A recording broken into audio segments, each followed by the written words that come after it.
Good evening. This is a stock market recap for Monday, March 24th. And we had a great day.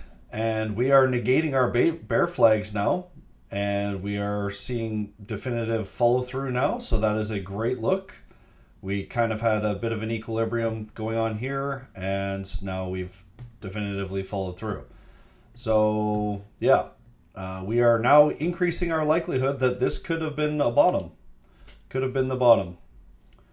I mean, obviously there's risks with geopolitical and tweets and what have you with Trump, but this could very well have been a bottom. And that's why I wanted to position myself accordingly, just in the event that it was. So I had a great day with my spy calls, and I have another position here that will be going green here pretty soon. So my significant position I bought down at 553, and my other one I bought at 575-ish.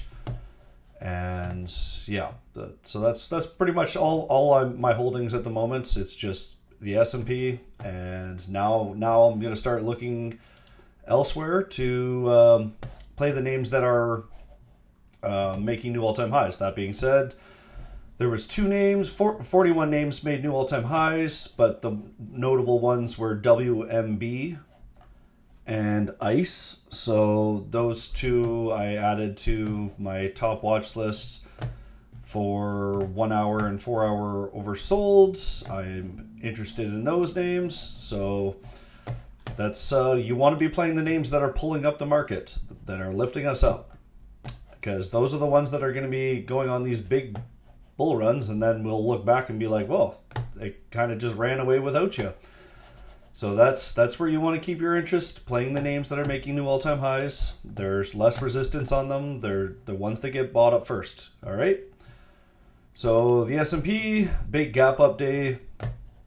We're up 1.79%. We closed strong, fairly strong, a little bit of upper wick. We are at hourly overbought now, so this could be a sign to start looking to take profits. We haven't hit 4 hour overbought yet, but I will be definitely taking profits once we hit 4 hour overbought. And I probably should be taking a little bit right now. I'm in a good position that I'm not overly worried. So yeah, that's kind of what I'm looking at. So ES, we actually did hit.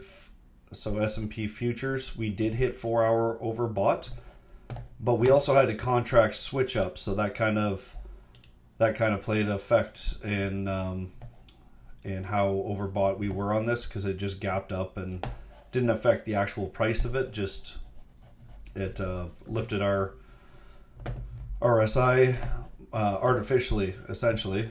So we are 4 hour overbought on ES, but I'm more concerned about the S&P itself. So as long as we're keeping this 4 hour uptrend, that is a great look. We're holding above the 4 hour 12 EMA, so we're looking good. A good breakaway candle. What I'm kind of caution though is that the 50 moving average is above us, and chances are we might have some troubles with that, and so that is kind of my target area where I will be pulling at least 50% of my and hopefully I'll be up over 100% by then with my options. So yeah, that'll probably come somewhere around, let's see, S&P, that's 581.67, so maybe around the 580 area. That's where I'll be looking to be taking some profit in, and that would be lining us up with 4 hour overbought as well.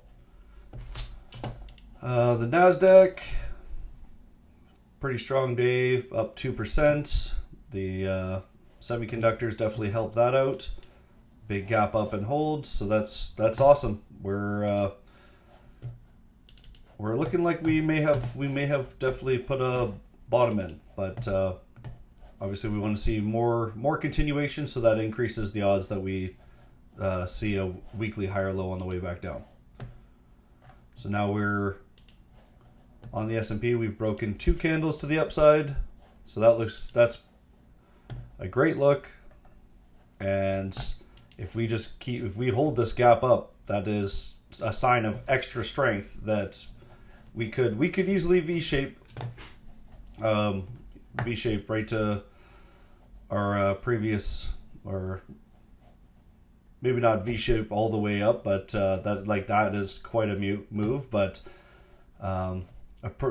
maybe on the weekly it might show as a V-shape, but yeah. So yeah, that's kind of what I'm looking at overall. The Russell with a nice big day, up 1.37%. Oh, that's the Dow, sorry. And Russell up 2.45%. So everything's kind of looking the same. Everything that you are playing, you should have daily trend changes now back to bullish. It should be across the boards for the most part if you're in a strong name. So semis have quite a ways to go. They do have a lot more resistance than the other ETFs. They are down 14%. So a bit more resistance to work with. Meta, we're looking to set up an inverse head and shoulder on this daily right here, but we didn't change the daily trend yet. So caution on Meta still. Nvidia, we still have not changed the daily trend. We are attempting to. We need to break that 122.89. We are right there. Yeah, so we're right there. And we're already back almost to the golden pocket on the way back up. So that just drastically increases our odds of seeing a weekly higher low on the way back down. Tesla, big breakaway candle, high volume. So as much volume as was leaving, we are seeing elevated volume coming back in. So that is a good sign that potentially this was our bottom. And basically I'm going to be watching what 1 hour oversold. Does that mark daily higher lows? So I'll put in alert there. 1 hour oversold, is that marking daily higher lows? And 4 hour oversold marking weekly higher lows. And that's to know you're in the good strong trend. Palantir, nice breakaway candle, daily trend change. And yeah, I was watching this inverse head and shoulders, which now we've definitely broken bull on. We're way above the 12 moving average and the 50 moving average. So we're looking good. Now we're just looking right back.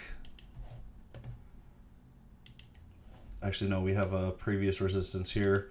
Okay, so we're at the golden pocket on this previous daily lower high. But we've made lots of room now to keep setting daily higher lows, so that's good. And we'll be watching this uptrend. Got a few touches on it. So yeah, we're looking good. Everything's bouncing pretty good, especially the tech sector. Apple trend change is official today. We're just at the 0.382 right now, so we need to get a bit more to give us more confidence that this isn't just a weekly bear flag.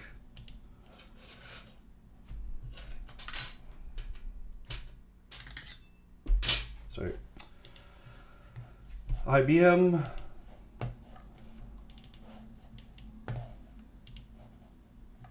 Hasn't hit hourly overbought yet. We've made quite a bounce so far that we would be looking at a potential, whenever this tops out on the daily, we would be looking for a potential daily inverse head and shoulders. So that is good. We're decreasing in volume on the way back up, so caution on that as well. But we are setting up a potential inverse head and shoulders whenever this move tops up. So Google, nice breakaway candle holding its gap up. Gaps don't have to be filled, and if we keep going higher tomorrow, then it just shows how powerful this move actually is. Just like when it gapped down here, and then we saw more follow through, it just showed how powerful this gap actually was. And just like we had one here, we got a bunch of follow through. So yeah, that's what we're watching for a lot of these names is, do we see more continuation? Does it hold the gap and keep going? And that's what we're going to be finding out here in the coming days and weeks. But we're getting above the 12 moving average now, so that is a good sign. Now we need to just keep holding it on the way back up. Google closing above the 12 moving average, and this is technically just a straight shot. We didn't change the daily trend yet, so I'm still considering this just a bounce. Now we're looking for we are above the 0.382 on the way down. So when this tops out, we will be looking for an inverse head and shoulders on the weekly. BABA, I'm interested in 4-hour oversold. We haven't reached there yet. A red day today. And we are closing below the 12 moving average. I would be interested maybe at the 50 moving average, actually. 50 daily. That actually interests me. Or 4-hour oversold. AMD is starting to see a breakaway, so that is this has been a long time coming. We're just looking for a weekly lower high than 116.55, which we're right there. We made it to 114.85, and then we would be looking for an inverse head and shoulders on the weekly. So that's setting up here now, which is a good sign. And we need to change the weekly trend because we haven't since back here. And then it's just been a slow weekly bleed ever since. So that's a good sign for AMD. We closed above the 50 moving average. We haven't done that since 156 here. And yeah, so that's things are looking like they're shifting. I haven't been talking nice about AMD for a long time, but things are starting to shift now for it. That maybe the pullbacks are going to start being bought up, and we are going to see a shift in how it gets bought up. Visa changed its daily trend now officially above the bear flag zone 0.382. Now we're just looking straight back at all-time highs. And this was just a straight drop that did not change the daily trend. It didn't change the daily trend. It didn't change the weekly trend. It was just a straight drop. So no trends were changed. And we've already continued our daily uptrend. So we're just looking back at all-time highs here. I might have a gap fill.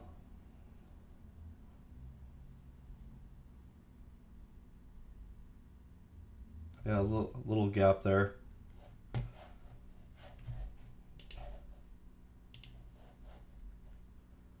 $48.94. Oh no, never mind. There's no gap there. But yeah, we're just looking back at all-time highs. Now I'm more inclined to buy hourly oversolds and 4-hour oversolds as they present themselves. Rgti. We've got this big equilibrium here playing out. Pretty decent bounce today. We're just looking at this recent high, and that was quite a big pullback. So we have a weekly equilibrium. We haven't officially broke the weekly trend down, so we're still waiting for this to top out, and that hasn't officially happened yet, but we're just looking for a lower high than 1620, and we've made enough room for a daily lower high than 1140. So we'll see if we see an equilibrium play out here before it breaks one way or another. But that's kind of what I'll be looking at for Rgti.